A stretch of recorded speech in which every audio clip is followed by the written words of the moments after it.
आपण हृदयाचं आरोग्य कसं तपासतो, तर काही टेस्ट आहेत, त्या कुठल्या वेळेला कुठल्या केल्या पाहिजेत हे समजून घेणं थोडंसं गरजेचं आहे. ब्लड प्रेशर खूप कमी वयात पण होऊ शकतो, त्यामुळे आपण कुठल्याही जनरल प्रॅक्टिशनरकडे, फिजिशियनकडे जेव्हा जातो, इनव्हेरिएबली ब्लड प्रेशर चेक होतं. ही जी मेथड आहे ती खूप चांगली आहे. त्याच्यामुळे नकळत झालेला ब्लड प्रेशर उघडकीला येतो आणि तो ट्रीटमेंट केला जाऊ शकतो. ब्लड प्रेशर तर आपण रुटीनली लहानपणीपासून, तरुणपणापासून डॉक्टरकडे बघतो. परंतु हृदयाचं पूर्ण हेल्थ नीट ठेवायचं असेल तर आपल्याला हृदयाकडे काळजी घेणं गरजेचं आहे. काही तपासण्या करणं गरजेचं आहे.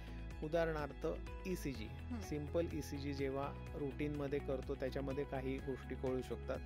परंतु जेव्हा माणूस 35-40च्या नंतर जातो तेव्हा हृदयाकडे जास्ती काळजीने बघणं गरजेचं आहे, कारण या दरम्यान हृदयाचे आजार उद्भवण्याची शक्यता असते. हृदयाचं बेसिक एक तपासणी ज्याला आपण 2D इको म्हणतो, म्हणजे हृदयाची सोनोग्राफी. ही सोनोग्राफी हृदयाचं पंपिंग कसं आहे बघतं, हृदयाच्या झडपा कशा आहेत बघतं, हृदयामध्ये छिद्र कसं आहे नाही हे बघतं. तर ही जी 2D इकोची तपासणी नॉर्मली मी आयुष्यात एकदाच रेकमेंड करतो.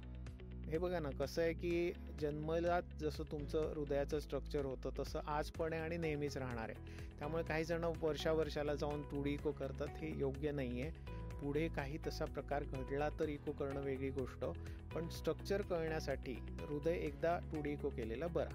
पण महत्त्वाचं असं आहे की ही जी स्ट्रेस टेस्ट नावाची तपासणी, म्हणजे स्ट्रेस टेस्ट म्हणजे आपण काय करतो, ECG अटॅच करतो आणि बेल्टवरती चालतो. म्हणजे इनडायरेक्टली आपण असं बघायला बघतो की जेव्हा तुम्ही एक्झर्शन करता त्यावेळेला तुम्हाला हृदयाला रक्तपुरवठा पुरतोय की नाही.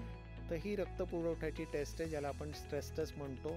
ही नॉर्मल असेल तर याचा अर्थ हृदयाचा सप्लाय चांगला होतोय आणि तुम्हाला सध्या तरी हार्ट अटॅकवाला आजार नाही.